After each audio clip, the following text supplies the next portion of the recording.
உங்க பேர் சொல்லுங்க சார். என் அனைத்து தமிழ் உடன்பிறப்புகளுக்கும் இனிய காலை வணக்கம். என்னுடைய பெயர் மதன், நெல்மணிகள் கான்ட்ராக்டர். எங்க சார் நீங்க வந்து உங்களோட தொழில் எங்க பண்றீங்க? நான் ஓஎம்ஆர், ஈசிஆர், சென்னை, செங்கல்பட்டு பல இடங்களில் வீடுகளை கட்டி கொடுக்கின்றேன். சிறந்த முறையில் கட்டி கொடுக்கின்றேன், தரமான முறையிலும் கட்டி கொடுக்கின்றேன். எத்தனை வருஷமா சார் இந்த தொழில் உங்களுக்கு அனுபவம் இருக்கு? என்னுடைய இந்த தொழில் வந்து ஒரு 30 வருடங்களாக நான் இதை செய்து கொண்டிருக்கின்றேன். 30 வருஷத்துல நீங்க என்ன மாதிரியான பில்டிங்ல கட்டியிருக்கீங்க? இப்போ கான்ட்ராக்டர்னா பெரிய லெவல்ல பண்றவங்க தான் கான்ட்ராக்ட் பண்ணுவாங்க. பெரிய லெவல்ல என்ன பட்ஜெட்ல நீங்க பண்ணியிருக்கீங்க அப்படின்னு சொல்லுவாங்க. பெரிய லெவலில் நாங்கள் பண்ண வேலை வந்து ஒரு இந்துஸ்தான் காலேஜ் உள்ள ஒரு பெரிய ஒர்க் ஒன்று பண்ணியிருக்கோம். அதன் பிறகு மகாபலிபுரம், கானத்தூர் ஒரு 7-8 crores ஒர்க் பண்ணியிருக்கோம். அதன் பிறகு நான் ஓஎம்ஆர்லேயும் ஒரு சின்ன பட்ஜெட்லேயும் பண்ணியிருக்கோம். ஸ்டார்டிங் பட்ஜெட் இப்போ வந்து ஒருத்தர் உங்ககிட்ட வீடு கட்டணும் அப்படின்னாங்கன்னா அதுக்கு அடிப்படை தேவை அவங்ககிட்ட என்ன சொல்லுவீங்க? எவ்வளோ கோட் பண்ணுவீங்க? இப்போ நம்ம ஒரு கிளைண்ட் வந்து நம்மளை கேட்குறாங்கன்னா ஒரு எவ்வளோ ஸ்கொயர் பிட்டு, எவ்வளோ ஏரியான்றதை முதலாவது அவங்களுடைய திட்டங்களை நம்ம கேட்க வேண்டும். அது எவ்வளோ அமௌண்ட் கோட் பண்ணுவீங்க? இப்போ சின்னதாக வந்து ஒரு மாடி வீடு கட்டணும் அப்படின்றாங்க. இன்றைக்கி காலகட்டத்தில் வந்து for square bit 2400 rupees market rate. அதில் சிறந்த வடிவமைப்பு கொண்டு ஒரு சிறந்த ஒரு வீட்டை அமைத்து கொடுக்கலாம். ஒரு வீடு கட்டுறதுக்கு முன்னாடி அது ஸ்ட்ராங்காக இருக்கிறதுக்கு என்ன செட் பண்ணணும்? ஒரு வீடு கட்டும் பொழுது முதலாவது அஸ்திபாரம் சிறந்ததாக அமைய வேண்டும். அது எவ்வளோ ஸ்ட்ராங்காக போகணும் சார் அஸ்திபாரம்ன்றது? அந்த அஸ்திபாரம் என்பது ஒரு எர்த் ஒர்க் எடுக்கும்போது ஒரு 8 அடி எடுக்க வேண்டும். 8 அடி எடுத்தா ஸ்ட்ராங்காக இருக்குமா? 8 அடி எடுத்தால் அது ஒரு நிலையான ஒரு அஸ்திபாரம். அதை விட கம்மியாக எடுக்கிறாங்களா? 6 feet எடுக்கலாம், 5 feet எடுக்கலாம். ஒரு லோடு எப்படின்றது ஒரு கட்டிடத்தினுடைய எத்தனை டன்னேஜ் அதனுடைய வெயிட் தாங்கக்கூடிய தன்மை இருக்குது என்பதை கண்டறிந்து செய்யலாம். அது ஒன்றும் தப்பு இல்லை. ஒரு மாடிக்குன்னா எத்தனை? ஒரு மாடிக்குன்னா ஒரு 6 feet டெப்த் எடுக்கலாம். கொஞ்ச நாள் கழிச்சு 2ஆம் மாடி எழுப்போம்னா மேக்சிமம் வந்து ஒரு 2 floor வரைக்கும் ஒரு 6 feet டெப்த்தில் கட்டலாம் சார். அது ஒன்றும் பிரச்சனை இல்லை. 3ஆவது மாடி மேலே போகும்போது 8 feet. 3ஆவது மாடின்னு போகும்போது நம்மளுக்கு ஒரு 8 feet டெப்த் கண்டிப்பாக எடுக்கணும். ஏன்னா இன்னைக்கு நம்ம ஒரு ஃபவுண்டேஷன் சரியாக அமைக்காதது தான் சில பில்டிங் வந்து கிராக் வருது. இந்த கிராக் வருது என்ன காரணம்னா நம்மளுடைய ஆழம், அந்த டெப்த் வந்து அதிகமாக இருந்தால் தான் நாளைக்கு நம்ம வந்து ஒரு கிராக்கஸ் அதிகமாக வராது, பயன்படுத்தி கொள்ளலாம். இப்போ பில்டிங்ல வந்து கிராக் வருதுன்னா அதுக்கு ஆழம் கம்மியாக இருக்கிறதுனால. ஆமாம், இப்போ நம்ம வந்து என்றைக்குமே வந்து ஒரு ஆழம்ன்றது கம்மியாக எடுக்கும்போது என்ன ஆகும்னா ஒவ்வொரு நாளும் வெயிட்டு நம்மளுக்கு அதனுடைய சப்போர்ட்டில் இருக்கும்போது என்ன ஆகும்னா ஒரு சின்ன ஏதாவது ஒரு எர்த் குயிக்கோ இல்லை வேறு ஏதாவது வந்தாலும் அந்த ஷேக்கிங் இருக்கும். நம்மளுக்கு டெத்து எதுக்கு எடுக்கிறோன்னா இந்த டெத்து எடுக்கும்போது அந்த பூமியோடு அது அட்டாச் ஆகிறதுனால அந்த பழுத்தன்மை நம்மளுக்கு உறுதியாகும். அப்போ வந்து ஒரு கட்டிடம் வந்து உறுதியாக தானே இருக்கும். அது ஒன்றும் மாற்றம் இல்லை. எதனால வந்து ரொம்ப ஆள் எடுக்க மாட்டாங்க? காஸ்ட் அதிகமான ஆள் எடுக்க இல்லை, அந்த ஆளை எடுக்கிறதுலேருந்து ஒரு பெரிய விஷயமே கிடையாது. என்ன ஒரு 6 feetன்றது ஒரு 2 feetல என்ன ஆகிட போகுது? ஒரு 2000 எக்ஸ்ட்ரா ஆக போகுது, அவ்வளோதானே. அதை வந்து அதை பால் மாறுறதுனால தான் இன்னைக்கு பில்டிங் வந்து தரமாக இல்லை. ஆமாம், அதே போல் நம்ம வந்து நம்மளுக்கு இந்த பிசிசி போடும்போது என்ன பண்ணணும்னா அந்த பிசிசி வந்து ஒரு மேக்சிமம் ஒரு 6 inches இல்லை 8 inches போடணும். அது எவ்வளோ சேஃப்டி ஆகும்? சேஃப்டி கூட கிடையாது.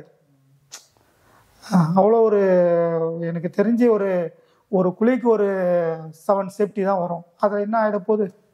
பெரிய விஷயம் ஒன்றும் கிடையாது. அந்த ஃபவுண்டேஷன் தான் மெயின். ஒரு கட்டிட அஸ்திபாரம் அதுதான் முக்கியம். அது மிச்சப்படுத்தி ஒன்றும் ஆக போகிறது இல்லையே.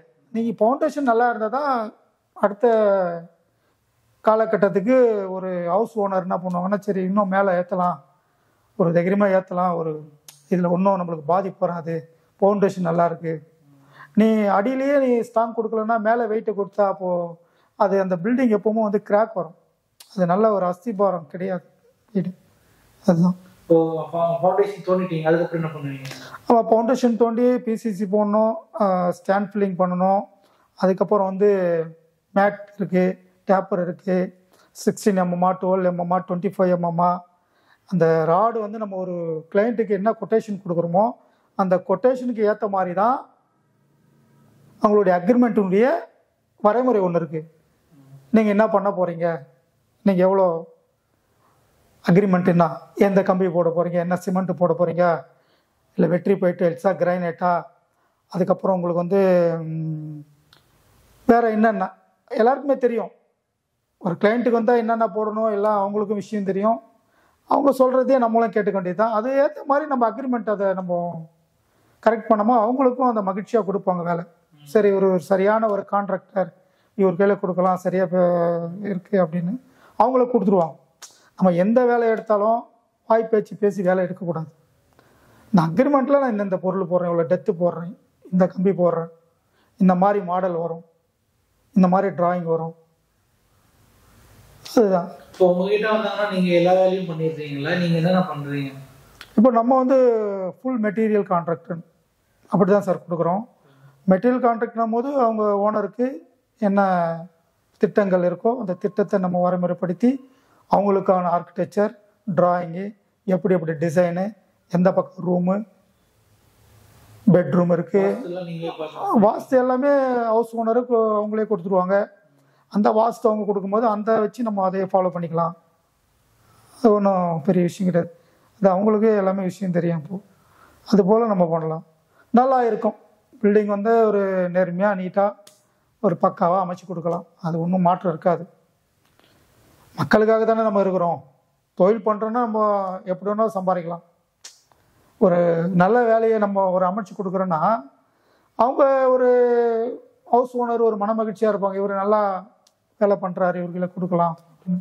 ஒரு வீடு எத்தனை நாள் கட்டி முடிக்கலாம்? மேக்ஸிமம் ஒரு 15 எப்படின்னா ஒரு 1500 ஸ்கொயர் ஃபீட்னு வச்சுங்களேன். இந்த 1500 ஸ்கொயர் ஃபீட் ஒரு 3 மந்த்தில் முடிச்சிடலாம், 3 மாதத்தில் முடிச்சிடலாம். கஸ்டமர் கையில் பட்ஜெட் வச்சுருந்தாங்கன்னா ஆமாம், அவங்களுக்கு எப்படியா பட்ஜெட் இருந்தால் கூட அவங்களுக்கு ஒரு பார்ட்டாக தான் கொடுப்பாங்க. எப்படின்னா இப்போது ஃபுட்டிங் ஒரு பார்ட்டு, பேஸ்மெண்ட் ஒரு பார்ட்டு, ரூஃப் ஒரு பார்ட்டு, ஃபினிஷிங் ஒரு பார்ட்டு, 4 பார்ட்டாக கொடுப்பாங்க.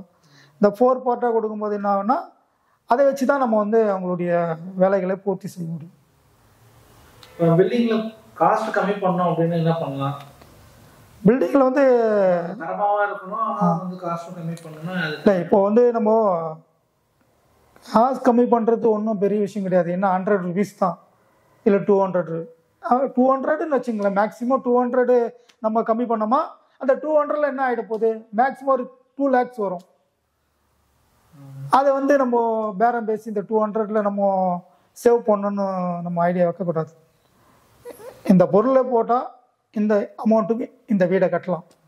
நான் அதுதான் அக்ரிமெண்ட்டில் நான் கொடுக்குறேன். நான் இவ்வளோ அமௌண்ட்டு இந்த கம்பி போடுறேன் சார், இந்த கம்பி போடுறேன், இந்த சிமெண்ட்டு போடுறேன், பேரிவர் போடுறேன், இல்லை கிரானைட் போடுறேன், இவ்வளோ காஸ்ட்லியாக நான் பண்ணுறேன், அந்த 200 நீங்கள் கொடுக்கலாம், கொடுத்தா நல்லாயிருக்கும். ஸோ அதே நம்ம குவாலிட்டி கம்மி பண்ணோன்னா அதனால அவங்களுக்கும் ஒர்த்து தானே இருக்கும். அந்த 200ல் என்ன ஆகிட போகுது, சிறப்பாக தான் இருக்கும் அவங்க கொடுத்தா. ஒரு பட்ஜெட்டுக்குள்ள வீடு கட்டணும்னா ஒரு தரமாக இருக்கணும். என்ன அமௌண்ட்டில் கட்டுவீங்க? மேக்ஸிமம் இன்னைக்கு காலகட்டத்துக்கு மார்க்கெட் ரேட்டில் 2400 rupees கொடுத்தா சிறப்பான வீடை கட்டலாம். எவ்வளோ அமௌண்ட் வரும்? அது இப்போ வந்து நீங்கள் மேக்ஸிமம் ஒரு 1500 ஸ்கொயர் ஃபீட்னு வச்சுங்க. 1500 உங்களுக்கு 35 lakhs வந்துடும். 35 லட்சம் தான் ஒரு லக்ஸுரியான வீடாக இருக்கும். ஆமாம், சூப்பராக இருக்கும், அருமையாக இருக்கும், அருமையாக இருக்கும். அது ஒன்றும் மாற்றம் இல்லை. கான்டாக்ட் நம்பர்லாம் சொல்லுங்க. நீங்க இப்போ இந்துஸ்தான்லாம் சொன்னீங்களா, அங்கெல்லாம் என்ன மாதிரியான இது வேலைப்பாடு பண்ணியிருக்கீங்க சார்? இப்போ உள்ள நாங்கள் கன்ஸ்ட்ரக்ஷன் ஒர்க் நிறைய பண்ணியிருக்கோம், நிறைய ஒர்க்லாம் பண்ணியிருக்கோம். நிறைய கேளம்பக்கம், அதே போல் வந்து ஈசிஆரில் பாலவாக்கம், நம்ம இந்த சைடு வந்து நம்ம கல்பாக்கம், நிறைய ப்ராஜெக்ட் நான் பண்ணியிருக்கேன். ஆனால் அதை என்ன சொல்கிறதுன்னா அப்போலாம் நம்மளுக்கு ரேட்டு கொஞ்சம் கம்மி. நான் பண்ணும் போதெல்லாம். சரி இன்றைக்கி கொஞ்சம் ரேட்டு இன்க்ரீஸ் ஆகிடுச்சு. இங்கே இன்றைக்கி 2400, நான் பண்ணும்போது 1800லேருந்து 2000 இருந்தது. எனக்கு மெட்டீரியல் ரேட் ரொம்ப ஏறிச்சு. ஏன்னா இப்போது பில்டிங் கட்டுறது என்னும்போது நம்ம கொஞ்சம் எதுவுமே கிளைண்ட்டுகளை செட்டிங் போட்டு பேசி தான் ஒரு ஒர்க்கை ஸ்டார்ட் பண்ணுற மாதிரி இருக்குது. ஏதோ ஒன்று போய் வேலை எடுக்க முடியாது இப்போ இருக்கிற காலகட்டத்தில். எல்லாருக்கும் ஒரு மைண்ட் செட் இருக்குல்ல, எனக்கு இந்த மாதிரி கட்டணும், எனக்கு கிச்சன் எப்படி இருக்கணும், மாடலாக இருக்கணும். சில பேர் எல்லாமே ஒரு மைண்ட் செட்டில் இருக்காங்க. அப்போ நம்ம அந்த மைண்ட் செட்டில் இருக்கும்போது என்ன பண்ணணும், அவங்களுக்கு புரிய வைக்கணும். சார் இப்படி பண்ணலாம் அப்படி பண்ணலாம், இல்லை உங்கள் டேஸ்ட் என்ன இருக்குது அதையும் நீங்கள் சொல்லுங்கள், அதையும் பண்ணணும். சரி ஓகே. இப்போ நீங்கள் உங்களுக்கு வேலை கொடுத்தா என்ன ஒரு இடத்துலாம் நீங்கள் வந்து பண்ணலாம்னு இருக்கீங்க? இப்போ நம்ம செங்கல்பட்டு, காஞ்சிபுரம், சென்னை இந்த 3 ஏரியாவும் கவர் பண்ணலான்னு இருக்கோம். தொலைபேசி எண் நெல்மணிகள் கான்ட்ராக்டர் 9884410271. அன்பு உள்ளங்களே தொடர்பு கொள்ளுங்கள் நெல்மணிகள் கான்ட்ராக்டரை. மிக்க மகிழ்ச்சி.